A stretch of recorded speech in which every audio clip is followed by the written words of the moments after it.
Welcome to EMERJ TV with Reggie Smith. This podcast is about all things production for the people in front of the camera or behind the camera. Let's join Reggie right now for the discussion. Everybody, having a conversation with Daniel Strasser. He's I guess we were co-workers, in a sense and stuff, Yeah. but been knowing Daniel for a few years. Really cool guy. Thank you. Daniel, I'll start with, you're a film guy. And so, Oh yeah. so when we first started talking, I thought to myself, I've seen you before, because Seen Film- other film guys. because film guys, they don't like video, and so it was just interesting talking to you and getting to know you because my best friend is a film guy Okay. who hated video, but we had a video production company, and the way we lit for film, where we lit, with depth and stuff, and we had shadows and stuff, and our videos looked really good. And some of the companies that I hired, like we did industrial stuff. We shot it forward, but we would shoot like, edge and stuff with color and stuff like that. And so when you and I would talk, I could kind of relate to what you were saying. Oh yeah. But what I'm kind of curious about is you're a film guy, and I'd like to kind of talk to you more about that part of what you do, because I've seen some of your work and it's really good. But how did you take me to the beginning? How did you get into it, first of all? The beginning. Oh, Well, not the very beginning, but and you can just kind of be brief, but yeah. I mean, I've always been interested in movies and filmmaking and storytelling since I was really young. Yeah. Before I knew I wanted to work in the industry of film and production and all that. Right. I was making little movies with my friends and making movies like puppet movies and stuff when I was just a little kid, when we were still shooting on like the little mini VHS tapes. Yeah. And of course that just snowballed into like when YouTube became a thing, there was a place for regular people to publish and distribute movies and videos. Before YouTube, there really was no way for anyone to see your stuff unless you were like big time Hollywood or on TV or something, Right. or had money to get out there. So before the internet really opened up that, I was at the right age when I was young. I was like 15 years old. YouTube pops up, and I've got a little tiny little camera. One of the early digital cameras, I bought at Best Buy. It was like $99, and started making goofy videos with my friends. And then they just started getting better and better. And then finally, I go off to college and I'm like, okay, I'm going to study filmmaking at college. And, they were, teaching how to use digital film cameras and stuff. And, and then, that's kind of like my start. I was almost born into it. Right. Yeah. Well, how has now you do video, and my business partner's foray into video, whatever, he was very reluctant. So you and I know each other from you doing video. Sure. So now, did you have to make a big adjustment, or how was that? So when you say doing video versus doing like film, video, you would call it more like commercial production, like what, like businesses, television.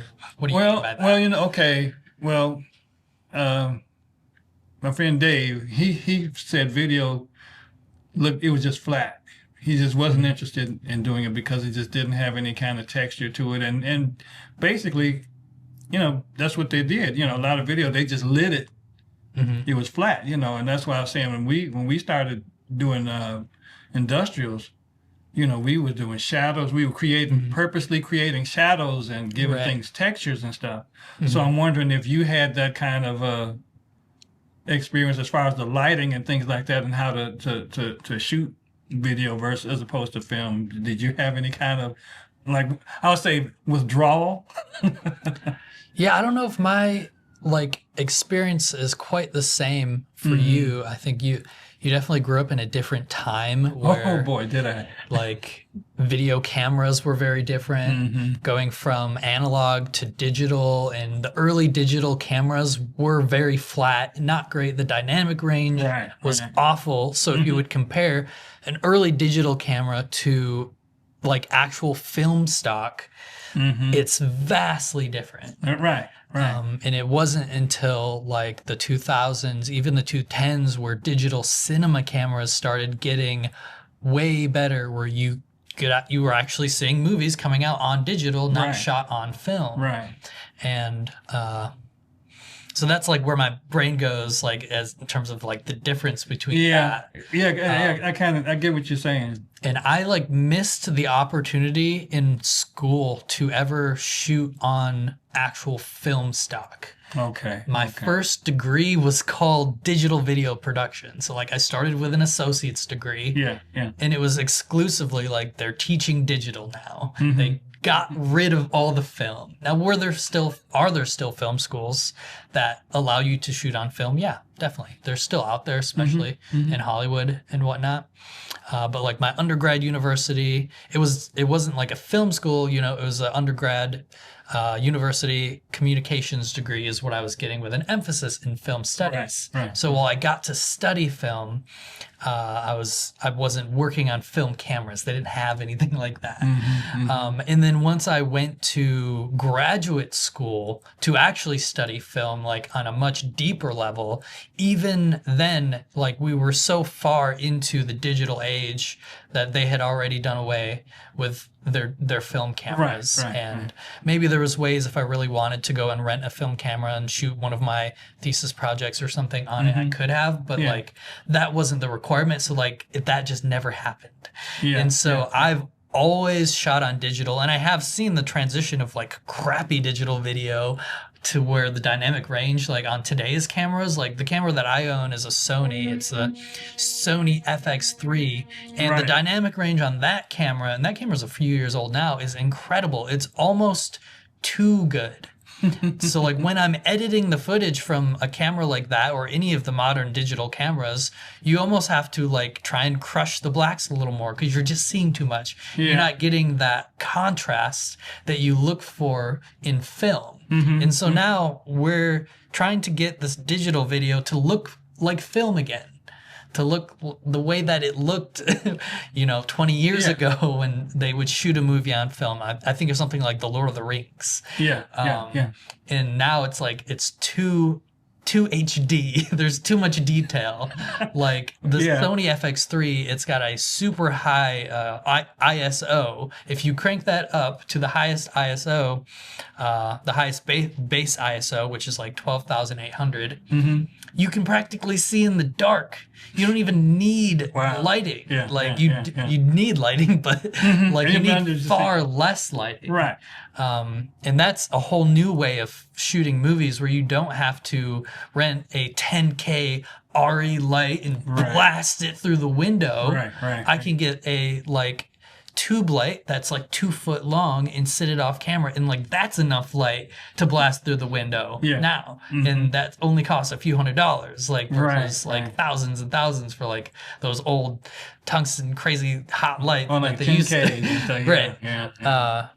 So it's just such a big difference now. It's been interesting for me because when I started, it was analog to digital, and even editing was, okay.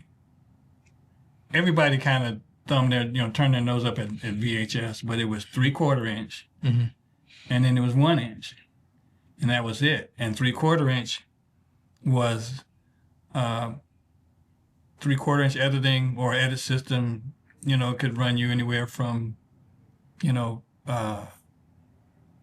$12, $15,000, where 1 inch, where you're editing on CMX and all this stuff, $100,000 edit systems, and then I remember when the Avid first came out, and I was not impressed because Avid, the system started at $100,000. Ooh. All you could do real time was cut. And I looked at it and I thought, well, why would I use this? I can just go back and do my A/B roll editing, and I can just preview my dissolve, and then I'm going, instead of, you got to program the dissolve and then wait for it to render. So then if you're, whatever you had in your project, you edit the project and then you set it to render overnight or whatever, whatever amount of time it takes. So it's just difference to see. It's difference to see the technology, and then the playing field got leveled when now DSLR cameras were 35 millimeter cameras. And so, when I was like, that's a 35 millimeter camera, which I always thought it would be cool if you could shoot motion pictures on a 35 millimeter camera. But then I thought, well, the time it was filmed, so, that was just impossible. And then when I first heard about it, I thought, well, so I got a 35 millimeter camera, and it was like, no, it's different. So now they don't refer to them as 35 millimeter cameras. They're DSLRs. Right. And then the quality, improved and things like that. But the playing field got leveled because prices, they did, like, it was broadcast and industrial. And then when it got to here, I was telling somebody, I said, I said, now people's talent and ability comes into play, because the cameras, DSLRs were getting better and better, like you were saying. But now it's, okay, who's using it? It's like a hammer. It's like the difference between a construction worker with a hammer and then a construction worker, that same, giving him a nail gun. And so now how he uses it up here, it's just the tools. And so that's what I was thinking. I said, well, now it's, because I thought, well, lighting, okay, you may not need as much, but it's still critical. Like the film that I saw you do, it looked great.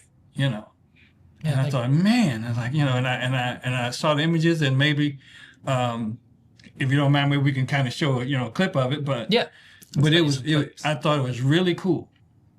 And I thought, man, I said, and I looked at it and I thought, and it's the habit of mine that when somebody knows, or when I think they know more than that, I stop talking. So when you start talking about film, and you get into things, I was like, okay, let me just listen, because I'm always learning, And I thought, if I don't talk, then he thinks I know what he's talking about. But the thing about it is I've never been afraid to ask questions. Yeah. So when I talk to you and you tell me about your camera and things like that, and I understood enough, but just like when I saw that film that you did, and I thought, man, this is great.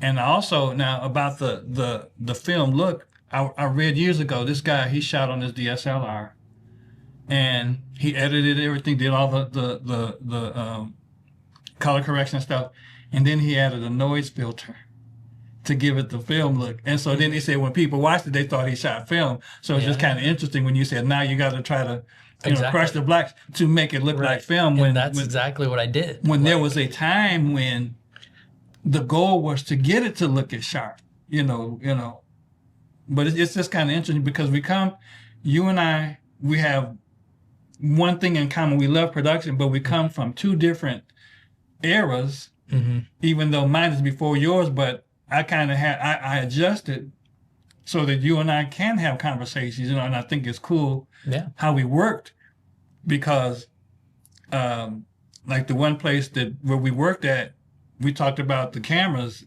and when we used to put them in the digital 2X, and you say they're noisy, and I was like, and I thought, and I said, well, yeah, but I didn't say this to you. But I thought, but you haven't seen where we came from. You can see how bad it was before it was this. And so it's like, and I was like, but this is great. But again, and I understand that, people come from wherever they start and go forward. So I wouldn't expect you, and that's why I didn't tell you, well, no, Daniel, it's fine because, when we're shooting on 3/4, not only did you have that, but in 3/4 inch tape, it actually kind of warbled. I don't know if you've ever seen it, but actually you probably haven't because 3/4 inch tape also fades. So, Okay. but it's just been interesting getting to know you because I learned from other people. I've been doing this for 43 years as of the 22nd of April, and I still learn. And I didn't look at you like, well, you only been here 15 minutes. What are you gonna tell me? Because you know things that I don't know, or I can pick up some things from you. Sure.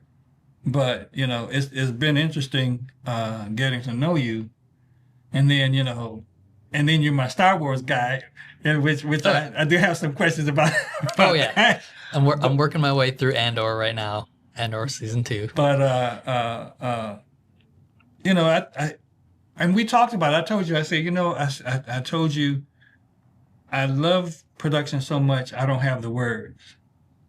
And you kind of nodded your head like you're doing now, but then later on you said, and I was like, man, well, he thought the same thing, And production is just that much fun. Yeah.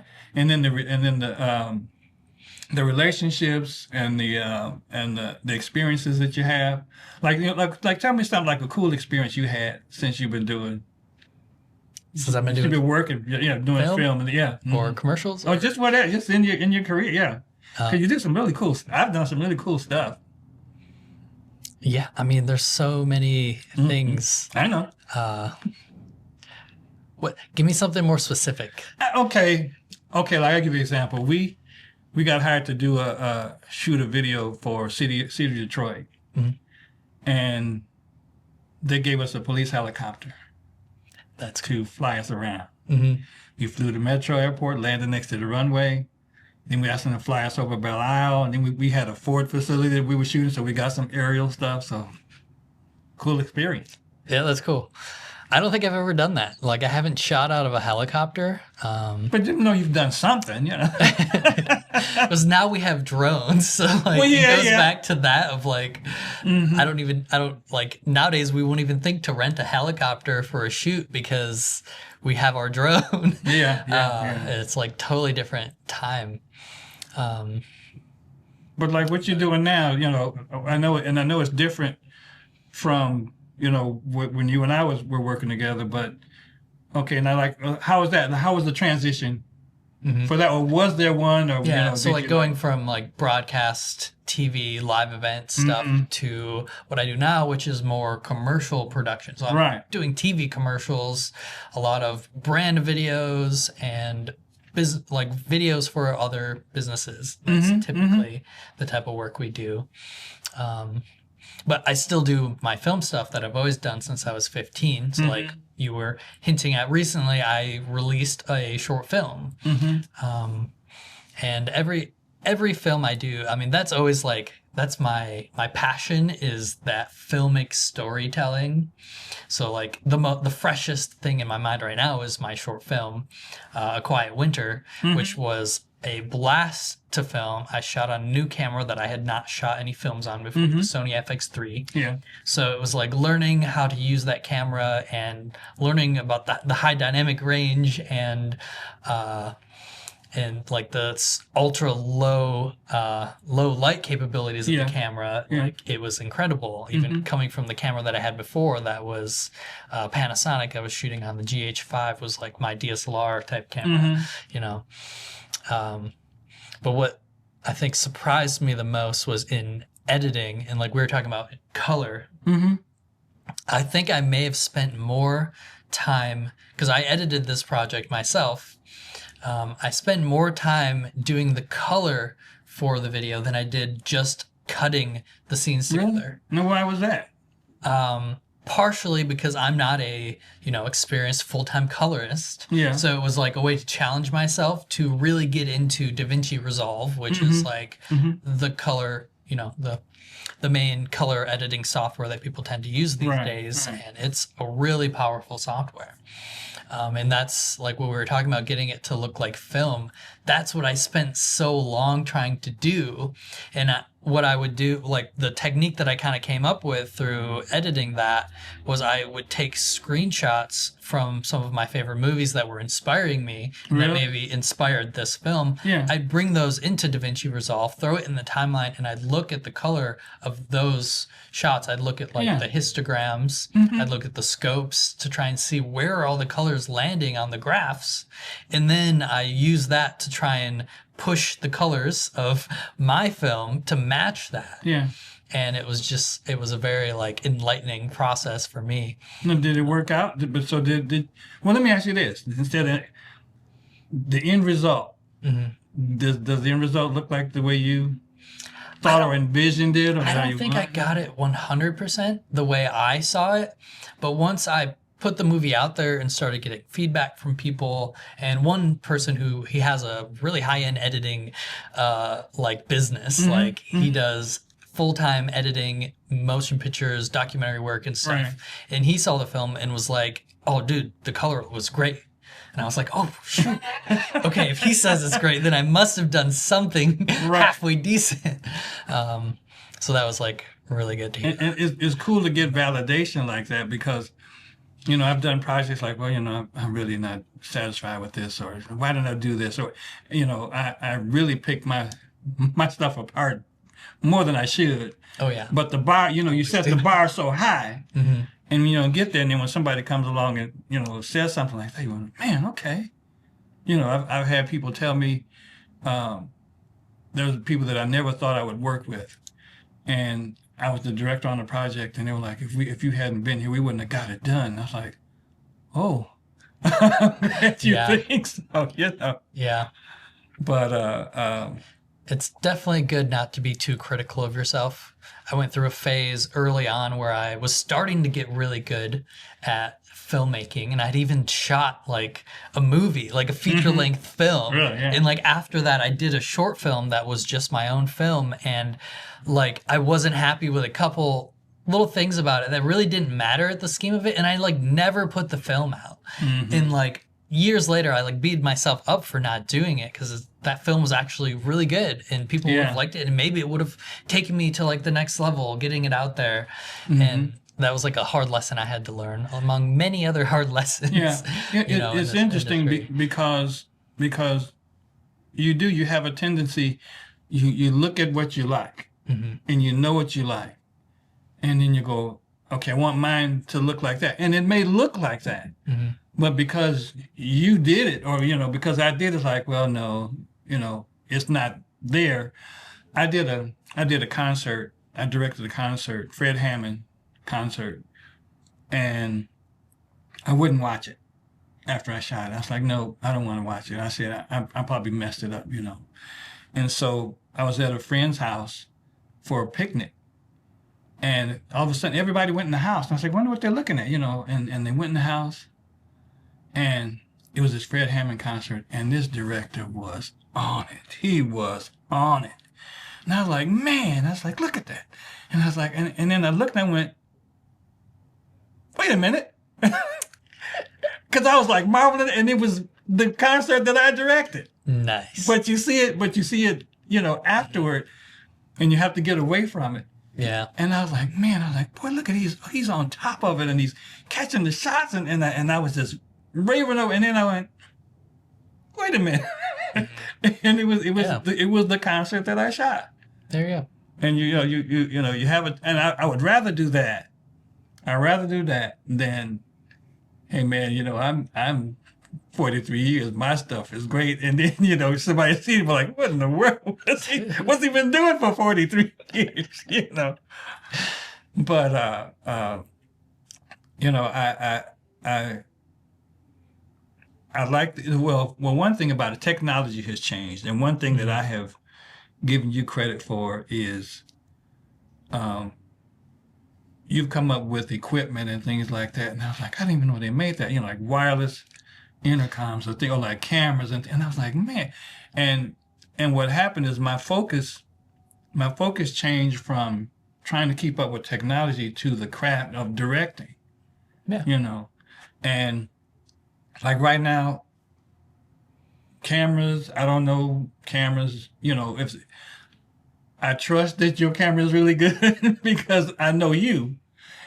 But as far as like, okay, I would get this camera for this reason or that, I'm more into the the actual production, and I like the creation part of directing, and even directing people. You know, I worked on a few things where, there were people involved, and one of the things, the thing that impressed me was I was doing a job at Little Caesars Pizza, and the director gave us he worked with the actors, and then he gave us our shots, and then he went and called it. And then he called it, and I was so impressed, and I was like, see, that's what I want to do.